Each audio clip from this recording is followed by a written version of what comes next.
We are live now, sir. Nilesh, good evening. Am I audible? Yes, sir. Yeah, good evening. Thank you very much, Dr. Nilesh. Namaskar. Good evening to all. Behalf of Indian Society for Veterinary Medicine, I welcome you all for today's webinar. Today, I am going to invite Dr. J.P. Varsne sir to deliver his webinar. Friends, now we have seen that there is increasing trend as far as the pet owners are concerned in metro cities. People they are rearing tortoise and turtle at their home, especially in metro cities. And veterinarians they are also getting some clinical cases, some interesting clinical cases of बंद करना the पड़ेगा personal lucky medicine. को मना कर दो Okay, so I welcome Dr. J.P. Varsne for today's webinar. Hello. Before initiating his webinar, I would like to introduce to Varsne sir. Hello. Any issue with the sound? No issue, sir. Okay, thank you. Maybe to the personal. Okay, Please okay. your Thank you, internet. Nilesh. So I would like to introduce today's speaker, Dr. J.P. Varsne sir. Professor J.P. Varsne, retired principal scientist, veterinary medicine, IVRI, is still continuing to the course of veterinary medicine as a senior consultant Sound is not clear. at Nandini Veterinary Hospital, Surat, Gujarat. He is having a vast professional experience of 54 years. Areas of his contribution in veterinary medicine have been cardiology, canine internal medicine, canine tick-borne diseases, exotic pet medicine, dietary disorders of ruminants, homeopathy in veterinary medicine, mastitis, and equine medicine. He is the recipient as many as 33 honors and awards, including Dr. K.S. Nair Memorial Award 1990, Dr. C.G. Bhaskar Memorial Award 1996, Sri Ramlal Agrawal Gold Medal 1997, Award of Merit 2001, and Award of Honor 2002. Sir is also recipient of Best Teacher Award 2003-2004 at IVRA Izzat Nagar, Pet Care Award for Canon Excellence in year 2005. Dr. Varsne sir has 382 publications in national and international scientific journal of repute, 3 chapters in book, 6 bulletin and monograph, 2 book, 23 review articles and 16 popular articles at his credit. His recent contribution echocardiography in veterinary medicine is in press. So such a dynamic personality who is working in diversified field as far as the veterinary medicine is concerned is with us and is delivering webinar on our platform of Indian Society for Veterinary Medicine. I do request Varsne sir to deliver his webinar. Varsne sir, please. Okay. Thank you. Thank you. No, thank you. Okay. Thank you, Dr. Galdhar. At the outset, I express my thanks to the President ISBM, Dr. Noryal, General Secretary Dr. Ram Prabhu, to giving me the opportunity to be with professional colleagues this evening. My talk of today, Chelonian medicine, an emerging specialty in veterinary medicine. As a professional colleague, we all know the practice of veterinary medicine is diversified and economically governed. With the improvement in socio-economic status of the society, pupils are more inclined to have pets animal, and their interest is also generated that they can have a best care to the pet animal. Last century has witnessed the emergence of specialties like canine medicine, feline medicine, and during during these 2 decades of this century, we have witnessed the increasing number of exotic pets in our OPDs. As you see, the animals which were considered restricted to the zoo or to the wildlife natural habitat now has crept into our bedrooms, and they are one such animal is a chelonians. Chelonians are very important group of animals which are being kept as a pet nowadays. The owners are more interested that they are given a good attention as far as their pets are concerned. Now, actually, what is chelonian? Chelonians are celled reptiles. They come under the order of the reptiles, and there are three groups in chelonian. One is turtle, another is tortoise, and a third is terrapin. The turtle dwell in water, tortoise dwell on land, and terrapins, they are pond turtles. They live both in water and land. Now see why the turtle are important and to our pet owners. Actually, the turtles and tortoise or the chelonian as a group appeared on this earth 200 million years ago. The study revealed that the appearance of these chelonians on the earth was 200 million years ago. And they are living in a diversified habitat, right from land, sea, and mountains, except Antarctica and Arctic.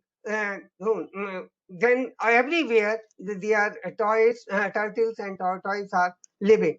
So they are a very diversified habitat. And you see today, there are about 156 species of turtle and tortoise of the world, out of which and and in mythologies, the Hindus has given much attention, much respect to the turtle tortoise because it is respected in our mythology. Not only the Hindu mythology, but the Muslim, Christians, and Chinese, their religions also worship the tortoise and turtles. Therefore, the tortoise and turtle are being considered as a divine creatures, and they are worshipped in almost many religions. And as you remember that Kurma was a incarnation of Lord Vishnu at the time of Samudra Manthan. So Hindus give more respect to the tortoise. And nowadays, the tortoise is being considered as a symbol of good luck, fertility, and longevity. And possibly because of these reasons, the number of the person is increasing who are keeping the turtles or tortoise as a pet animals. The number of the patient turtle or tortoise patient in OPD has increased. During last about 18 years, the number of the OPD tortoise and turtle in my OPD has increased manifold. In the beginning, about around 2002, there was hardly 1% OPD of the tortoise. Today, we are having about 20% OPD of tortoise and turtles. Now there are some unique feature or unique facts about this species, turtle or tortoise, that is chelonians. They are actually adapted to see in the night. So they can see in the night, and generally they are considered that they have a very low intelligence despite their long-term memory. And though they breathe outside and water, and sometimes they show breathing, and hearing in chelonians is very poor. They can only hear the sound above the 60 decimal. Low than the they can absorb the water from the urinary bladder, and there is including there are only very few nephrons. So even the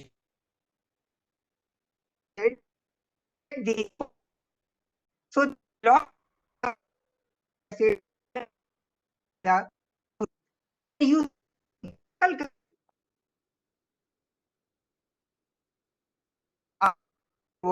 but the food is done by the beaks. Now, see the unique features. They have external unique features, internal unique features. External unique features are their shield, bony cage. The upper bony cage is known as carapace, while the lower ventral side bony cage is known as plastron. And there are many segments of the carapace. They are known as scutes. They are known as tail scoot, marginal scoot, medium scoot, bridges, and other things. And their legs are there, foot are there, foot has claws, they have toenails, and when external ear. When coming to the internal unique features, they have one thing: the whole cage, bony cage, the pectoral and pelvic girdle is within the cage, and there is no diaphragm. So the thoracic and abdominal cavity is the one, and that is called coelomic cavity. And the trachea is S-shaped, and stomach is also simple. Heart is three-chambered, so there will be peculiar type of ECG.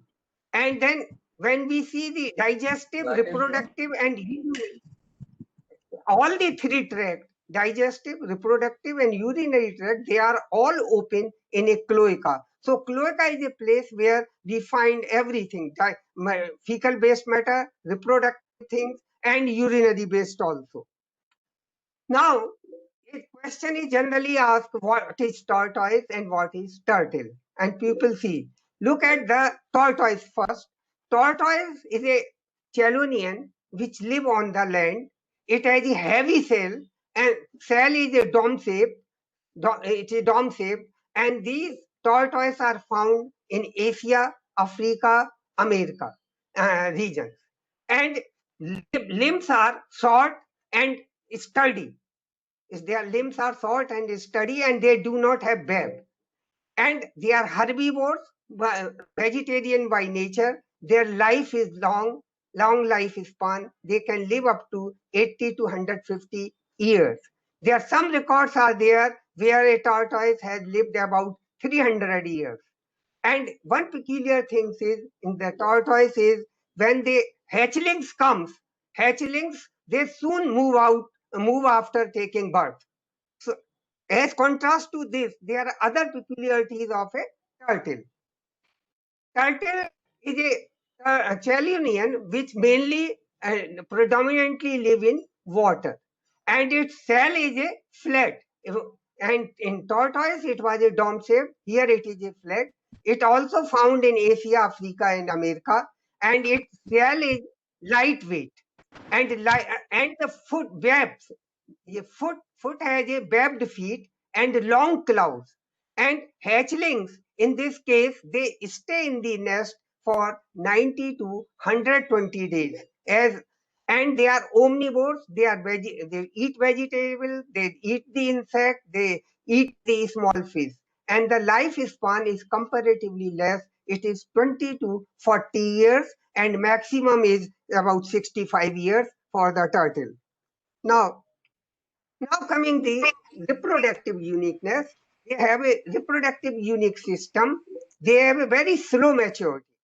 Their maturity is attained in around 10 to 12 years.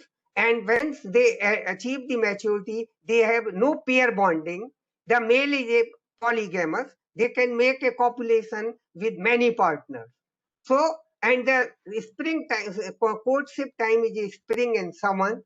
And one peculiar thing with the chelonian is that after copulation, the sperms can be stored in the cloaca, which can fertilize the eggs for 4 years after mating.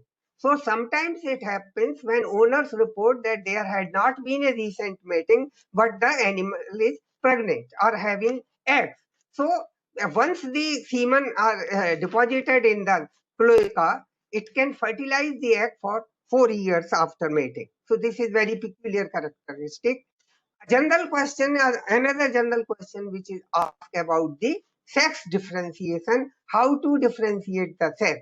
The male have a small and elongated body, and there is a plastron is a concave, so that it can mount the female, and males have a long and big tail, and the anal scutes are open and wide, while the females are large and rounded.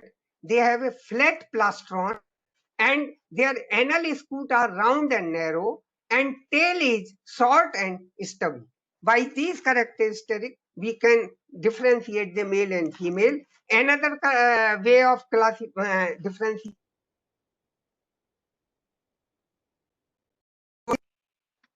Then other uniqueness of the female, once they have mated, then they lay egg in the sand. If the sand and appropriate environment is not available, they can retain the egg. So sometimes it is reported that the female is having eggs but has not laid. So it means we have to provide them sand and suitable environment so that female can lay the egg. Otherwise, eggs are retained and egg binding conditions continue. And clutch size in the case of the chelonians vary from 1 to 100. And after giving the after laying the eggs, females urinate on the eggs and surrounding to mark the area and to identify the area of laying. And once incubation period is sometimes very long, it may be 45 days to 360 days for incubation period. Now, as a turtle and tortoise, they have a peculiar environmental need. Actually, they are ectothermic. Their temperature of the environment as per diurnal fluctuation is there. So their only body temperature also fluctuates as per the diurnal fluctuations in the environmental temperature. So when they are in a natural condition, they maintain their body temperature but through basking in the sun, or when they feel heat, they go into the water or in burrows to maintain their temperature. So their optimum range at which they can live better, the optimum range of temperature is 75 to 90 degree Fahrenheit. And another requirement is UV light. UV light of 290 to 320 nanometers light is required for synthesis of vitamin D and absorption of calcium. The animals which are kept indoor and in AC condition lack this. So it is therefore necessary that the chelonians which are kept inside, or either as a turtle in a water tank, should be enough arrangement for UV light. So otherwise, deficiency of vitamin D and calcium, the phosphorus metabolic disturbances, which needs a large tank. Why? Because they require area for basking. All the time they do not remain in the water. They need the area for basking, so that in the tank must be very large, having some stone on which they can come if they don't want to live in the water. Similarly, the tortoise. Tortoise are generally kept in a plastic cages or plastic boxes, but that is not appropriate. They should have a outdoor pens. I will show you the size of the tanks and outdoor pens, because if their pens are very, or boxes are very small, then they do not have a proper activity. And then there is no need for AC. People are keeping the tortoise and turtles under AC condition. This is a contrary to their requirement. And there are very many type of the voices they make, so their communication between their fellows is through sound. So this is the enclosure which can be used for tortoise, large big wooden box having a net on the upper side with a small area, shelter area. If they do not like sun, they can go inside and protect themselves from sunlight. And there are other type of the shelters are there. In case of a tank, and for turtle, the minimum tank size should be by 120 by 60 to 60 centimeter. As the turtle grow, the size of the tank should be improved, or should make a big tank should be used, and water tank temperature should vary from 22 to 26 degrees centigrade. So there should not be a constant temperature. People are keeping the turtles at a constant temperature, but because of diurnal variation, the turtles are adopted to change their temperature in the morning or night. So for there should be a basking spots and UV light arrangement like this. UV light should be about 1.5 feet above the animal, so that there is no heating. And then tank is required to be cleaned daily. Water of the tank should be cleaned daily, and for a tank should be cleaned within every 15 days, fortnightly.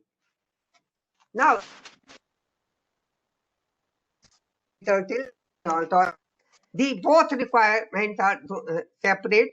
Tortoise is a herbivore, so it needs grasses, greens, beans can be given, carrot, mango, papaya, banana, watermelon, muskmelon, strawberries can be given, and calcium carbonate should be added and should be given, so used for it or bite it. And then turtles being omnivores, they can be fed on commercial pellet, fish, small fish, insect larvae, and algae. Besides this, their 10 to 15% food can come through vegetables. And the young turtles, they need feeding daily, while adults can be fed every third day. Now, generally a question is asked, and people are coming whether they should keep turtle in the home or they should not keep. What are the legal aspect? The turtles which can be domesticated and permitted are snapping turtle, red ear turtle, soft shell turtle, diamondback turtle, cooter turtle, mud turtle, and musk turtle. These are the 7 species of the turtle which can be domesticated and kept in the houses. As far as tortoise are concerned, among tortoises, this is the red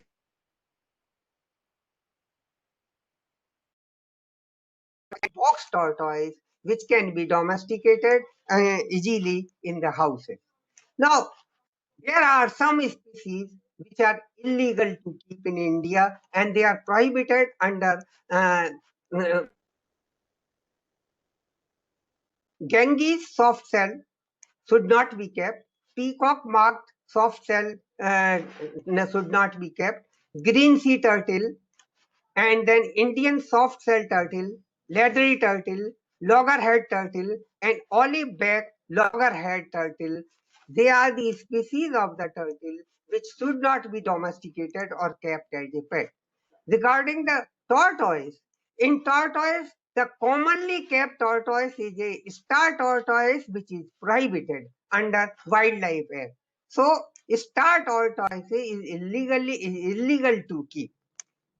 So many times it comes when the people come with a star tortoise for the treatment. Many of the colleges or many of the clinics, they do not entertain them, ask them to take a certificate from a forest officer, then they will entertain for treatment. So these aspects should be kept in mind. Actually, star tortoise is an endangered species, should not be kept as a pet. Now, there is some problem in handling and restraint. Actually, chelonians are very difficult to restrain. When they are approached, they retract themselves into the sealed cover. So they are very strong in nature and very uncooperative to handle. So always, and handler has a risk of scratch and bite. And bite is very strong. Though they do not have a teeth, but their beak is very strong. It, been reported where the fingers of the owner has been need large chelonians may need chemical restraint because handling is there difficult, and they can be lifted by placing one hand on the anterior carapace over the neck and other hand on the posterior carapace over the tail. Then flipping of the tortoise from upside down should be avoided. There should not be rapid flipping, and when the flapping is to be done, it should be very slowly. Always wear disposable gloves while handling. While we handle the tortoise or turtle, always we should wear gloves because there are risk of communicating diseases. Now, the exam, why it is a speciality? Because the knowledge which we have with the large animals or with the canine and feline may not be fully applicable to the chelonian friend. And how we should proceed to the examination, this is one thing is that it is to first thing, whenever any chelonian comes for the clinic, it should be examined under the natural habitat. Why natural habitat? Because they can hide the signs of illness. For many days, they can hide the sign of illness. You will not find them any sign for many days. So, how they behave in a natural habitat? If it is a turtle, then in water tank, it should be examined first whether it is able to swim, what is its swimming pattern, what is buoyancy, how it is respirating, and whether it is adapted to the environment or not. These factors has to be assessed. And in case of the tortoise, it should also be examined under it a natural box where it is kept, how it is behaving there. So first thing is that let us examine them under a natural habitat. Then we should start examining through from the head, neck, limb, and tail. Whether they are symmetrical thing, head is keeping normal, or it is tilted, or it's keeping to any side, or there is any problem or swelling, and likewise neck, limbs they are keeping properly or not, or tail is keeping in the mid or not, or it is tilted to one side. And then we have to examine the skin, nails, whether the nails are present or not, whether any scars are there, whether swelling is there, wound is there, ectoparasites are there or not, or there is any algae on carapace. So such is a general examination. After that, we should come to the buccal cavity, and mucosa and buccal cavity is to be examined for color, wound, and any foreign body or any discoloration of the buccal cavity. After that, we should also examine the cloaca, whether there is swelling, any protrusion, or any foreign bodies, or any trauma is there or not. Then we should examine the nares, whether nostril there is any discharge or any bubbles coming out of the nares. Then neurological examination and can also be conducted by observing the posture, how the animal is keeping posture, how the head is carrying, whether it is tilted or in the middle, or it is always retracted, or there is any swelling, or for the symmetry of the muscle of the leg, both legs, whether there is any swelling or not. Then reflexes can also be examined by pinching the toe, so that we can get the neurological examination done.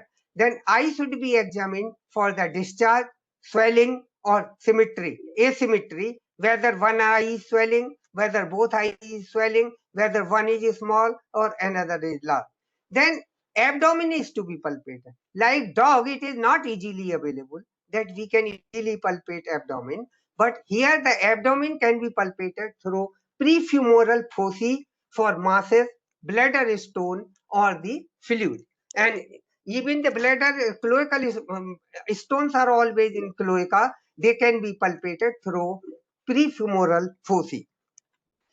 Then comes the what are the signs of illness. Though they are hardy, they can conceal the sign. But mostly when they are suppose of respiratory system, then there is a discharge from nose. There may be bubbles on the nose.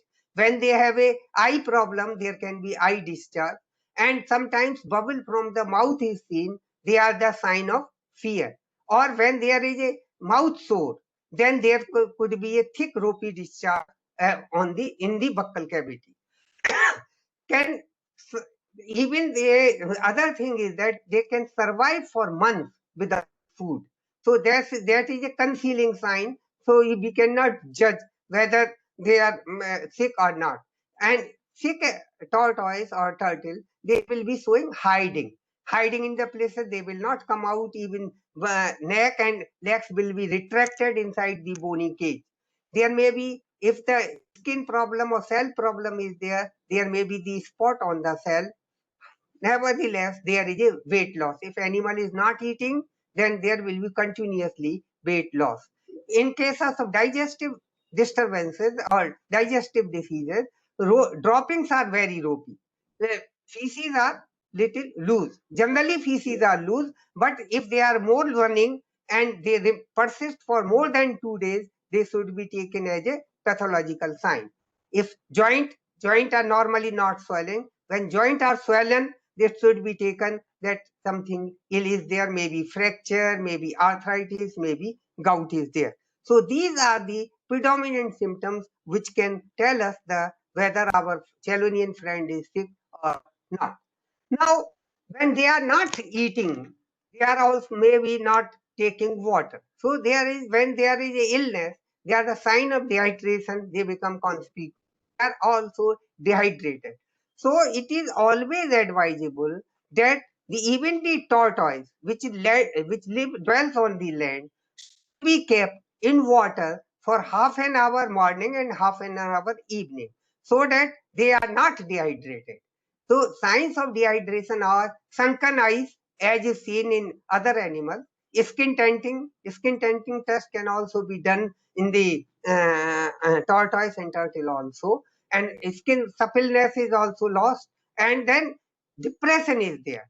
Their activity is depressed. They are remain hiding themselves, and they show dullness.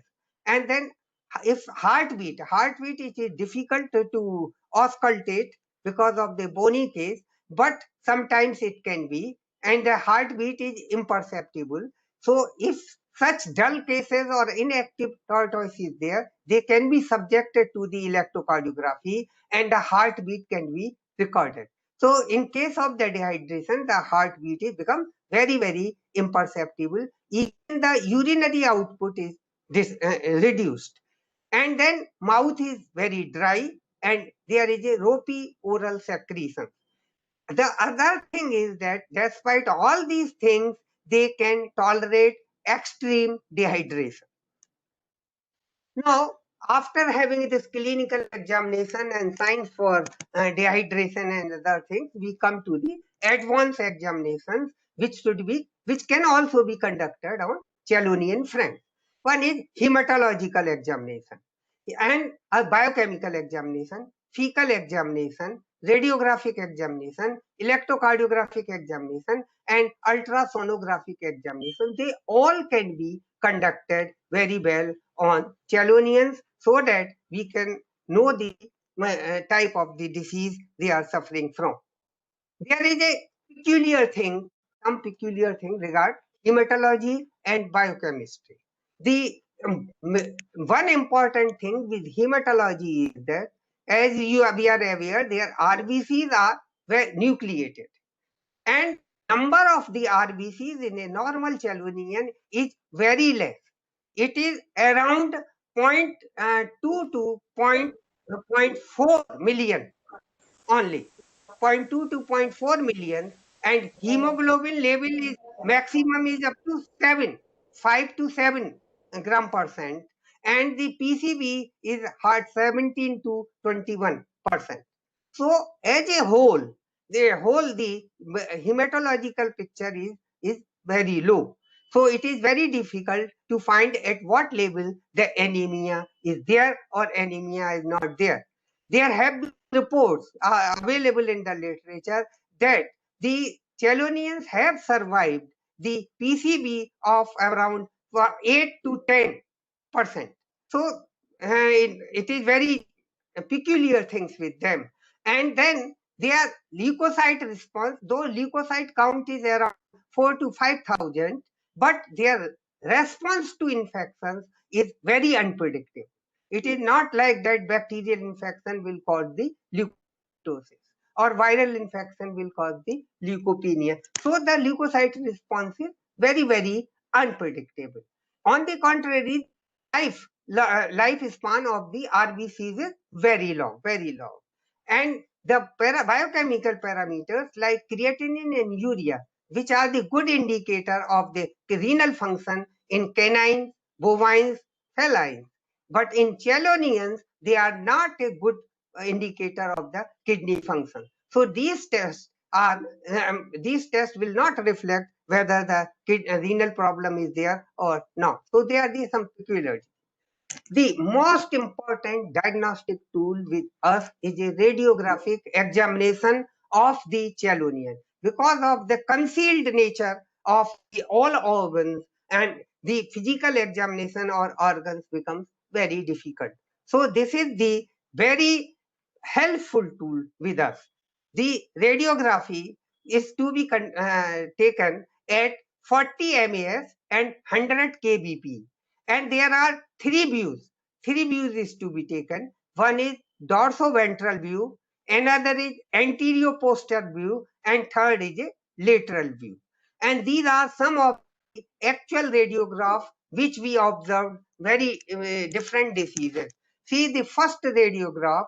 Here it can reveal the foreign body. This is screw in the digestive tract. And here this is a enterolith in the digestive tract. And this is right one is a stomach filled with the gas. Stomach distended and filled with the gas is a indication of gastritis in chelonian. And similarly, the distension of intestinal loop filled with the gas is an indication of enteritis. Then coming to pneumonia. Pneumonia in chelonians can be in one lung, in both lungs, in the patchy, some lung portion of the lung, same lung. So there is a very different picture. The clinically diagnosis of the pneumonia by clinical symptoms is very difficult.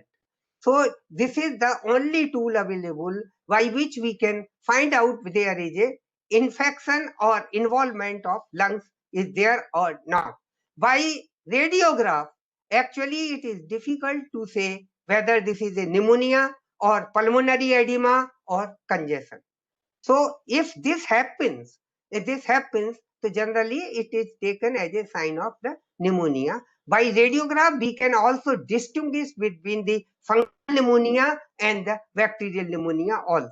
See this central radiograph, it is having a gastritis and a cystolith. This is cloaca, the lids are there. And this showing the foreign body hook in the esophagus. And this is also provide the good diagnosis for the fracture, as in other species of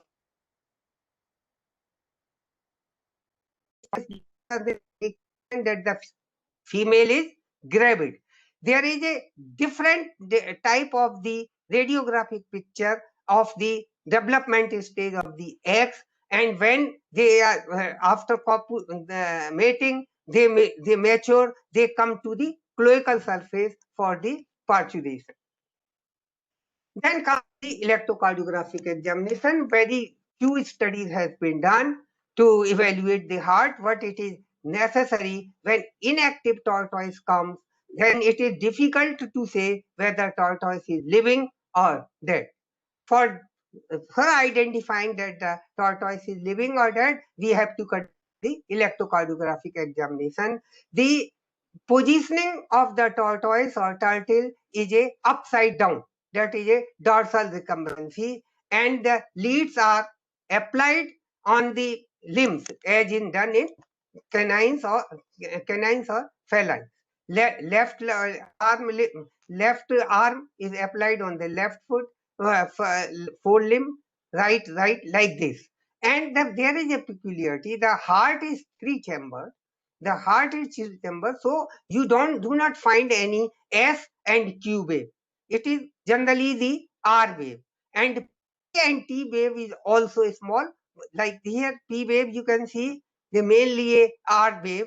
In sometimes T wave is also seen. Then comes the ultrasonographic examination. Generally, because of a sealed covering, it is sometimes is difficult, or commonly it is not conducted. But ultrasonographic examination can be conducted in a dorsal recumbency, and a transducer can be used. 3.5 to 7.5 sector transducer can be used, and there are 4 acoustic windows by which the ultrasonography can be taken. One is a left and right cervicobrachial opening or window, and other is a left and right axillary window, and third is a left and right prefemoral window, and a fourth is the left and right postfemoral window. So these windows are available by which we can conduct the ultrasonographic examination. This is few pictures of ultrasonographic examination, and here this is a paralytic ileus where the all intestine is distended and the echo has changed. And here is a distended loop where the feed material or gas is there in the intestine. So such type of things can be differentiated, and even the X pregnancy status also be differentiated. Then comes the question how the drug is to be administered. The drug administration in chelonian is very difficult because when you approach the chelonian, they retract and it becomes very difficult to administer the drug. Though there are um, different modes of administration, this is oral. Oral can be given with the help of a syringe or dropper. When the animal uh, take out the head, the neck is grasped. Neck is grasped, and then you can administer the drug through the syringe or dropper. Or if it is not cooperating, then the drugs can be given through cloaca. Or third approach is it can be given in water in the case of turtles, not in tortoise. So, but the problem is that through water, the drug potency or drug dosing cannot be maintained. We do not know how much water will be drunken, so dose cannot be maintained. And other approach or that is common, that is a intramuscular injection. Intramuscular injection, this is the easiest way, intramuscular and subcutaneous, and the drugs can be given. The drawback is the animal has to come to the clinic for that. Owner cannot give. It is intramuscular injections can be given into the pectoral muscle mass to the mass on the cranial side of the forelimb. And then subcutaneous injection they can be given into the skin fold around the front leg. Try to avoid injection on the hind limbs or skin fold because of coelomic cavity containing lungs and other things. Lungs can be pierced easily. Then intravenous injection is very difficult. It is can be given in a right jugular vein, but for that the animal is to be sedated. It is not a easy job. Now we come to the common diseases. What are the common diseases which our chelonian friends have or they can show? The important disease is pneumonia. Pneumonia is common in the turtles. And then swollen eye syndrome. This is an eyelid becomes swollen and eye becomes closed. Vitamin A deficiency is also common. Then abscesses, multiple abscesses or ear abscess, they are quite common in the chelonians. Then fractures, because of falls, there may be carapace fracture or there may be limb fracture. And metabolic bone disease, they are faulty management because most of the chelonians they are kept inside under AC conditions and without the UV light, or tortoise which are kept in the houses, they just roam and they are not given a adequate sunlight. Then parasitic infestation is also common. Because of their nature of craving, their foreign bodies are also seen, as has been shown in some pictures. Then cell infection and injury. Cell bacterial infection, fungal infection, and injuries are also common in chelonians. And the other things are diarrhea. Diarrhea is because of Salmonella and Campylobacter. The diarrhea is common due to parasitic infection. Diarrhea is also there. Wounds are common because predator wounds may be there because bite by the other animal or bite by the fellows or the wound due to the fall, or there may be very many regions. And then overgrown beaks and claws. This is again a metabolic problem because of faulty metabolism. And anasarca, this may be generally of a kidney failure.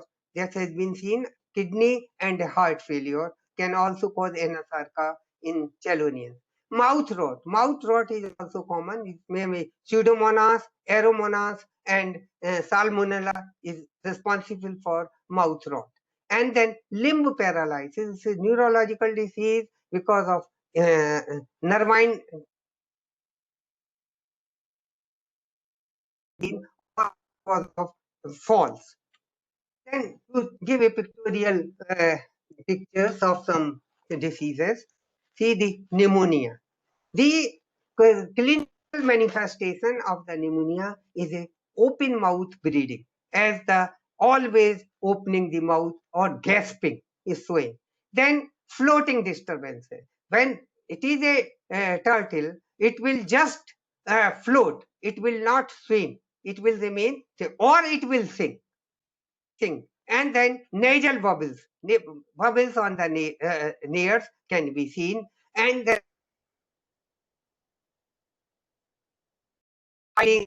difficult respiration, they are mostly seen in respiratory infections.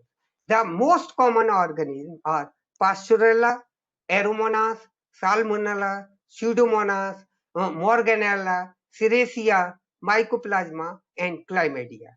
This pneumonia or respiratory disturbances are more common in turtles because if their water is not clean, under fecal, the excreta will be there, fecal material will be there. So there is a chance of developing bacteria in the water tank. So this is the main cause of the respiratory disturbances. Besides bacteria, their fungi are also responsible, and Aspergillus, Candida, Mucor, Penicillium, and Rhizopus. These are the fungi which causes the pneumonia.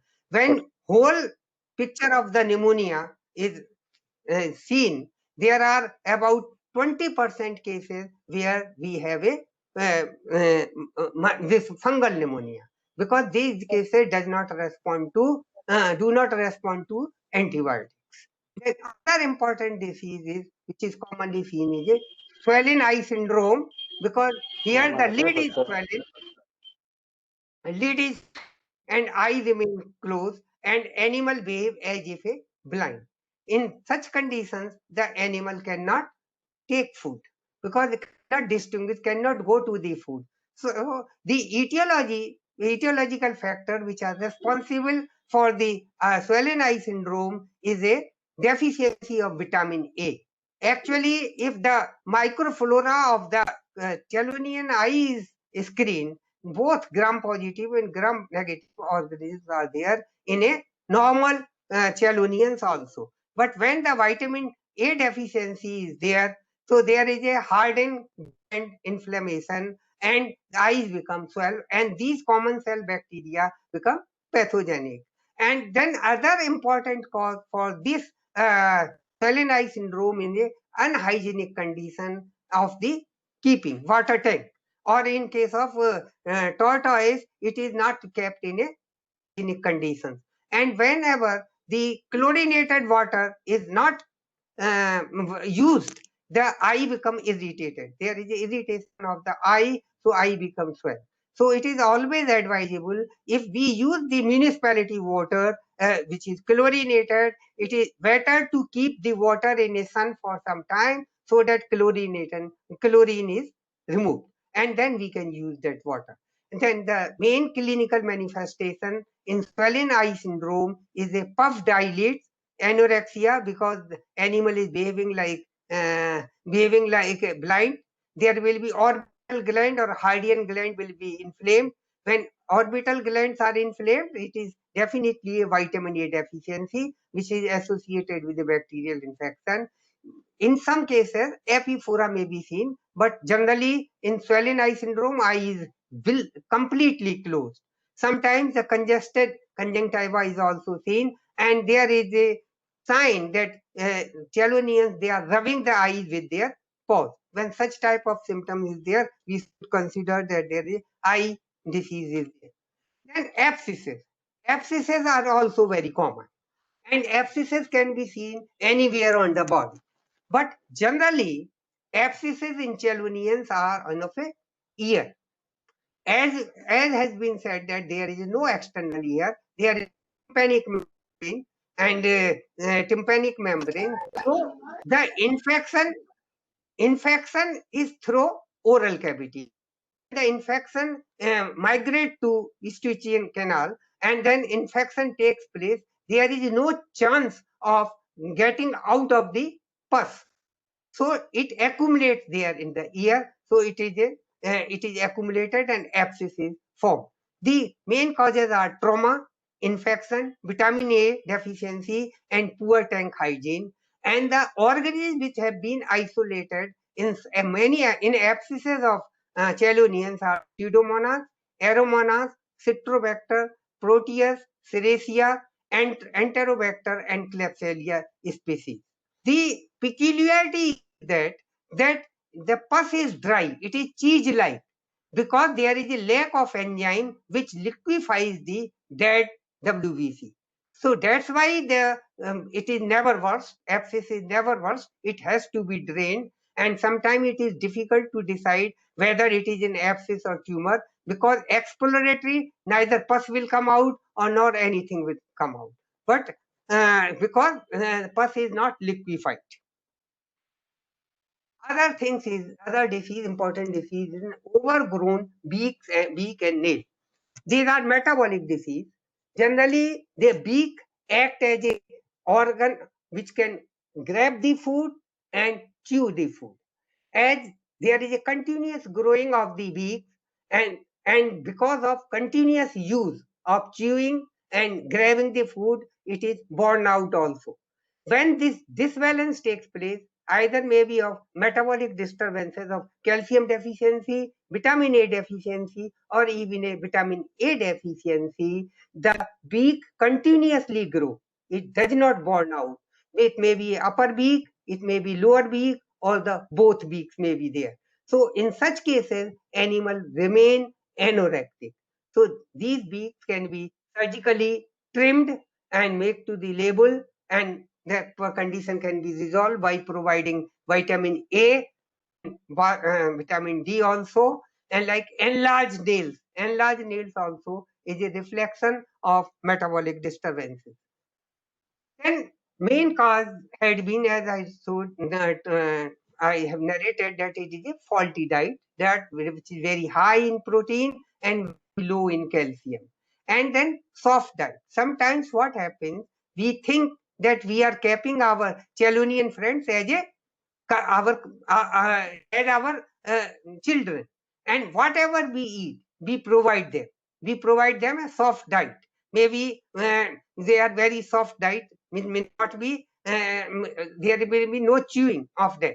And then commercial diet. Commercial diet, they are low in, sometimes they do not have vitamin A and other things. So they may be a faulty diet. And diets low in vitamin A and vitamin D, poor hygiene, and no availability of basking in the sun, and keeping them in AC environment also predisposes the animal to such type of deformities. So it is always advisable not to keep the chelonians under AC condition. And other commonly seen abnormalities is a prolapse. The whole digestive tract or urinary tract, they can be protruded out, or in the males, the penis or phallus can come out. This may be due to the constipation or the heavy worm load. If heavy worm load is there, animal is constipating, calculi are there, infection of intestine may be there, and then if the during copulation, if male and female are forcefully separated, then there can be a prolapse. Then swelling may be there, and neurological dysfunctions may also lead to prolapse. And during egg binding condition also there can be the prolapse. And in such condition, the treatment consists the animal is to be sedated. First, animal has to be sedated, and then we can clean and then lubricate the prolapsed organ and replace. Not remaining, then the if necrotic tissue is there, then the things has to be amputated. Then cell problems. Cell problems are also very common. There are four causes, major causes. It can be infectious, it may be traumatic, it can be nutritional deficiency, or predator's bite. All four can lead to cell problems. There are some pictorial wound may have very many causes of the wound, and this is a specific disease of the plastron. This is known as spontaneous ulcerative disorder. This is also seen in turtles only, which remains in the water, and this is caused by the three bacteria: Citrobacter, it is the male, and sometimes it is associated with the Serratia and Klebsiella. When these type of infection is there, this plastron becomes necrotic, may show erythema and ulcerative lesions, and it is very difficult to treat. It requires a long treatment. Then cell fractures. Cell fractures may be due to the fall or due to some injuries. There may be cell may be fractured. And then this is a case of vitamin A deficiency. When the hyperkeratinization is there, cell is deformed and skin is also deformed. Then animal bite, predators bite. It may be bite by the other animals, rat, mice, or dogs, or sometimes cat, or they may cause the bite injuries. This is a typical dome shape or pyramiding. This is known due to vitamin D deficiency. And this is a pyramiding in case of the turtle, that was of tortoise. So these are the indication of metabolic bone disease due to the faulty nutrition, having deficiency of vitamin D and calcium. Now, sometimes kidney disease is also seen where there is a anasarca. And then this is a congenital disease when anarchigia, when there is a no nails. There are two type of, one is a primary and other is secondary. When there is a associated with a deformities of the bone, they are very rare. And they are common, sorry. Deficiency or absence of the nail with the deformity of the bone is a common, which is seen in human beings also.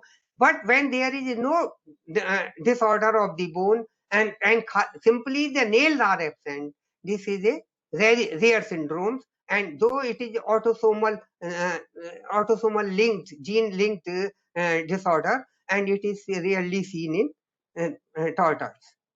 Then heat stroke. Heat stroke is also a common problem with the chelonians,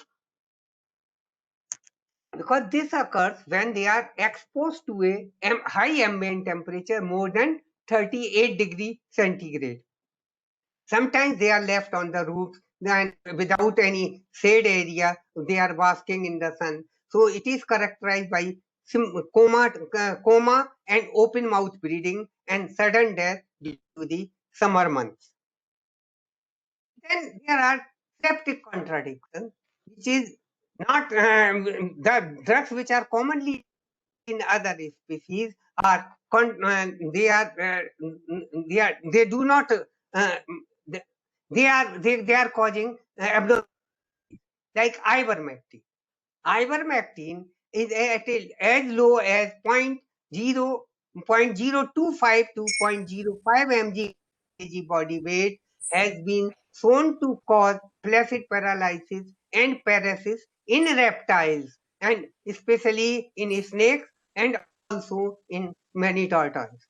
But uh, recent reports indicate that even at 200 microgram per kg, most of the tortoise can tolerate it, but even some can show the paralysis and paresis, so it should be used with caution.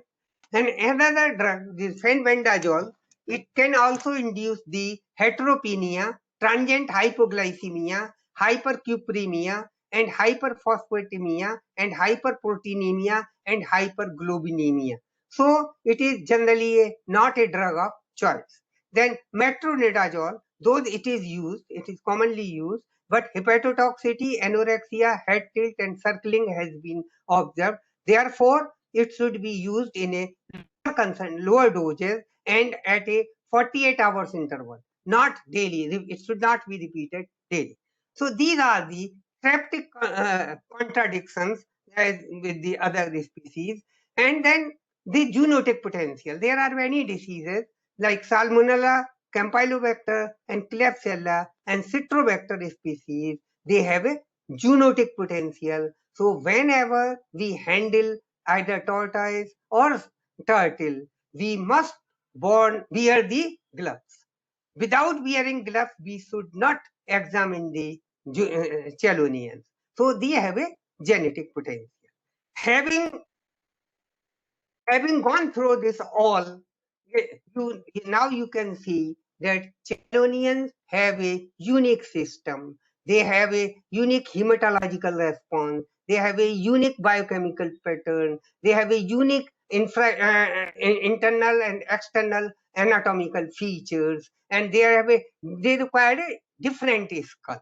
So the knowledge which with a common veterinarian is equipped with has to update for the chelonians. That knowledge as such cannot be applied for the chelonian treatment. So it has an specialized branch which is coming up as a emerging medicine in emerging practice in a veterinary medicine. So there should be there should be some special training courses for such type of animals, or research should be conducted in our country also.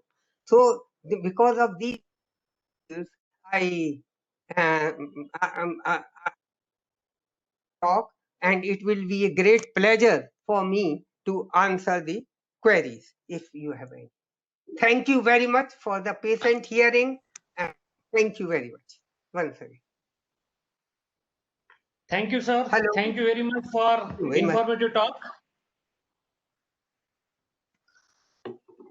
Thank you, sir. Okay. Sir, If there are any yes, sir. question, I will be pleased to answer. Yes, sir. Sir, there are a n number of questions available, sir. But first of all, I would like to congratulate you. Whatever the comments we have received in chat box, all they are congratulating you for your wonderful, excellent, and informative presentation, sir. All they have appreciated your presentation, and all they are communicating that information available in your presentation is really helpful for them in their routine veterinary clinical practice, sir. Thank you very much.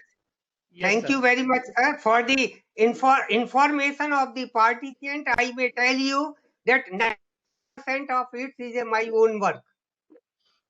Yes.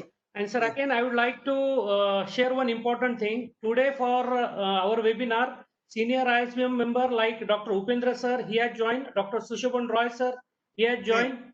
And It is again, as great. far as the young brigade of ISBM is concerned, Dr. Suresh Patel sir is joined, Dr. Deepa is joined, Dr. Mujib, he has also joined. And sir, I'm very happy to say the maximum students from UG, PG, and PhD, they are the main audience for today's webinar, sir. Students, they are really appreciated the presentation and taken take home lesson from your presentation, sir.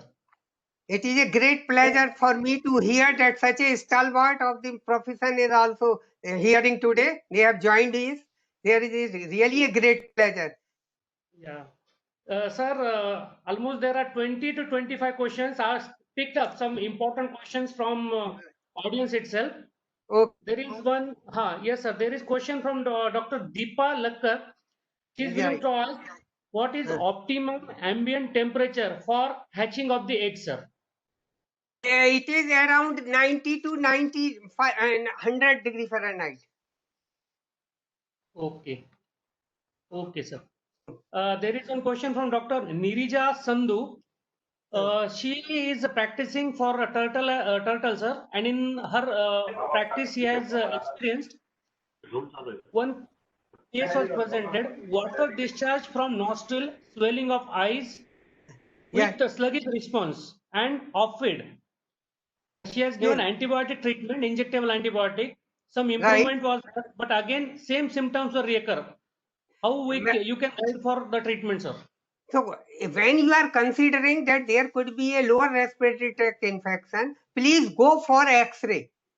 Then you can whether there can be this respiratory changes are due to the bacteria or fungal. In fungal cases, I can show you there can be miliary changes. So if they are there, then you have to go for ketoconazole or grisofulvin in respiratory infections. Vitamin A should be substantiated. Okay, okay, sir. Yeah. Again, sir, there is a question from Dr. Jiva. What are the drugs sensitive for tortoise? Any drugs for which tortoise are sensitive? Yes, ivermectin, fenbendazole, it's and even metronidazole should be used with caution, and metronidazole should not be used daily. And ivermectin is whenever it is very necessary, and the lowest dose even maybe a 0.1 microgram, 100 microgram per kg. Okay, sir, there is one question from Dr. Manjuroy, madam. She is willing to ask, Right. what are the possible site of blood collection and which site we should prefer for collection of maximum blood samples? That is tailbone. Tailbone is comfortable, though they have indicated is the ideal, but it is difficult without sedation. Without sedation, it cannot be. Again, sir, there is one question. How we can check pulse in tortoise? Pulse. Yeah. Pulse cannot be checked. Sometimes you can auscultate placing a towel on the plastron. Place a bed towel on the plastron and then can auscultate. You can get the heart sound, but pulse cannot be palpated. Again, sir, there is one question from Anushri. What are the common and safe sedative in tortoise and its dose? जैसे xylazine and ketamine. Ketamine and xylazine can be given. Okay, okay, sir. Again, sir, shall they deworm like other pets? And if yes, then what is the deworming schedule for them? Actually, at 6 monthly, they can be dewormed. Though only if in few cases the fenbendazole has been shown reaction, but it is fenbendazole can be given in a lower doses. About it is a 100 milligram per kg body weight, and it can be repeated after 21 days if the worm infestation is there. Otherwise, in a 6 months, it can be given once. Again, sir, there is one question from Dr. Sushapan Roy, sir. He is willing to ask treatment for fungal skin infections. It is better if we can brush it with a povidone iodine. This is best treatment. Otherwise, we can go give the grisofulvin and ketoconazole. Am I? Again, sir, one short question for Susham. Yes, sir, please. Yes, sir, you are audible, sir. Okay. Yes, sir, please. है? हाँ बोलिए बोलिए, आप बोलिए। हाँ, We manage gastritis in turtles. How we can sorry. manage gastritis in turtles? Gastritis, how we can Yes, manage yes. gastritis? Yes. That actually, gastritis first has to be diagnosed by X-ray. If X-ray shows the distension of with the gas, and then it is a digestive. The oils, this the oils can be used to settle the gastritis, and the metronidazole in very lower doses can be given. Sir, one question from Dr. Rashmi. She is willing to ask, can commercial pediatric multivitamin supplementation and oral antibiotic can be prescribed in turtle? If yes, then what is the dose and what is its regimen? Actually, what happens when you have to make it a solution and give it by drop. And if we are mixing in water and on it will, then dose will not be maintained. The best antibiotic for chelonians is a enrofloxacin. This is a less toxic, and another which can be given orally at the dose rate of 5 to 7.5 mg per kg body weight. And whenever you use injections is always to be diluted, and enrofloxacin is irritant in turtle, so it should be diluted with the equal water and can be given mostly subcutaneously in the forelimbs, near the forelimbs. And these are the and this one another is a not Cef, another antibiotic is there that can be given only intramuscularly.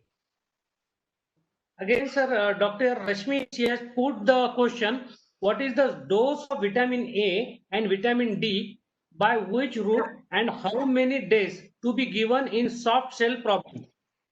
Actually, the problem is by weight. The dose is very low. It is about 8,000 to 15,000 international unit, which can be given per kg body weight, and it should be given orally. It's a oil, the cod liver oil can be given. And in the injections, I don't think there is any injection which have such a low concentration. The concentration is very high, and then higher concentration which cause toxicity. So for even for similar is for vitamin D. Vitamin D is separate, is not available, or vitamin D injection, they are concentrating very high concentration. To titrating their dose is very difficult. In such, we can depend on the oils or putting them on a ultraviolet light or basking in the sun. That can be a very remedial measure. Sir, thank you. Sir, again, there are 8 to 10 questions. I will pick up 3 or 4 among them, and remaining question I will communicate to you for its answer. Then I will communicate it on our ISBM Facebook page, sir. One question from our UG student, sir. Yes. Dr. Arya, can Yeah. fluid therapy like MS, DNS, RL can be used in anorexia? Yes.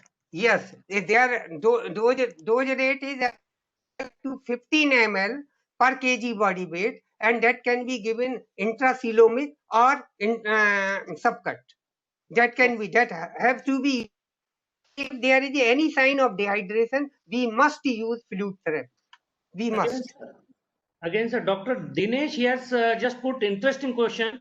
Why incubation period is so varying, 45 days to 360 days in cases Right. of turtle? There are very many species of the turtle, and they, because of them, turtles are living in the sea also, and turtles are on the ponds also, and fresh water and water, backwater. So they different have a, this is genetic. I don't know why what is the mechanism, but they have a different periods, variable periods. Yes, sir. The last 2 questions I would like to take, one from Dr. Divya and one from Dr. Suresh Patel. First question, is it possible to conduct ultrasound without sedation? And second question is there, what is the dose of endofloxacin in cases of turtles? And Yes, sir. endofloxacin can be given at the dose rate of 5 mg to 7.5 mg per kg daily or on alternate days, depending on the type of infection. And ultrasound, since it is, and because there is a retraction of the limb, if the limbs are retracted, the windows are not available. Whether it is a forelimb window or the hind limb window, no window is available. So they will disturb. So that's why it is sedation is a must. Even for ECG, sometimes sedation is required. Okay, sir, there is last question from my side. Sir, this is the corona pandemic, sir, and in this corona pandemic, people there, it means general discussion as far as the general public is concerned about the of this Right. coronavirus as far as the dog and cats are concerned. What is your opinion as far as the turtles are concerned, sir? I don't think there is any report available that they can be a carrier. Okay, okay. Again, sir, there are 3 to 4 questions just highlighted on my chat box. I will communicate that question to you, sir. But Okay. again, sir, I would like to congratulate you.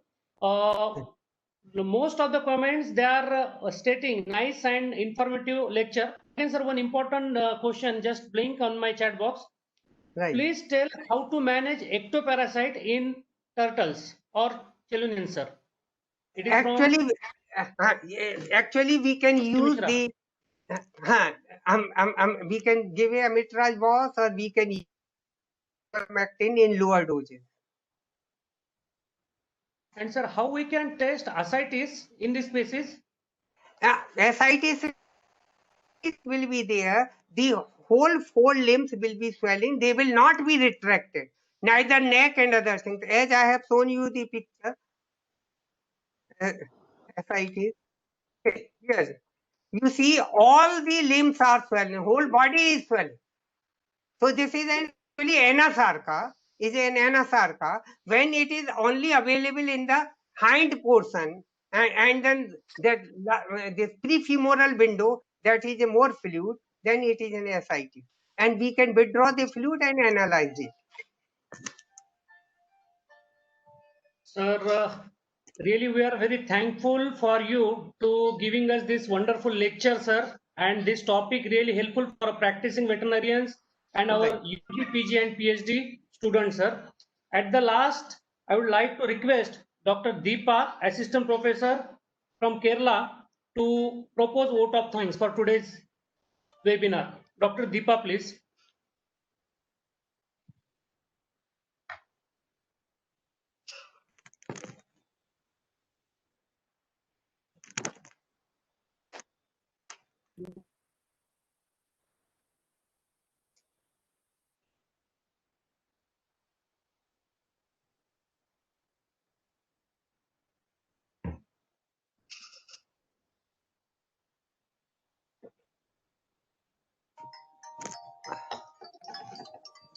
Dr. Deepa is there?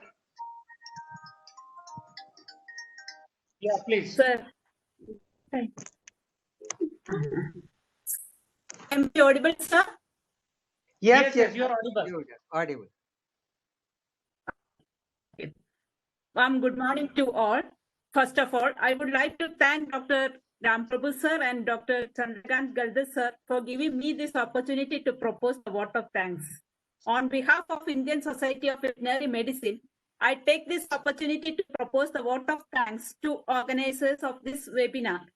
At the outset, I would like to express our heartfelt gratitude to our most respected and distinguished speaker of the webinar, Dr. J.P. Varshney sir, Principal Scientist and Division of Veterinary Medicine and Indian Veterinary Research Institute and consultants of Nandini Veterinary Hospital for excellent presentation. The topic and the presentation was really an eye-opener to us, and this was really enlightened with your knowledge.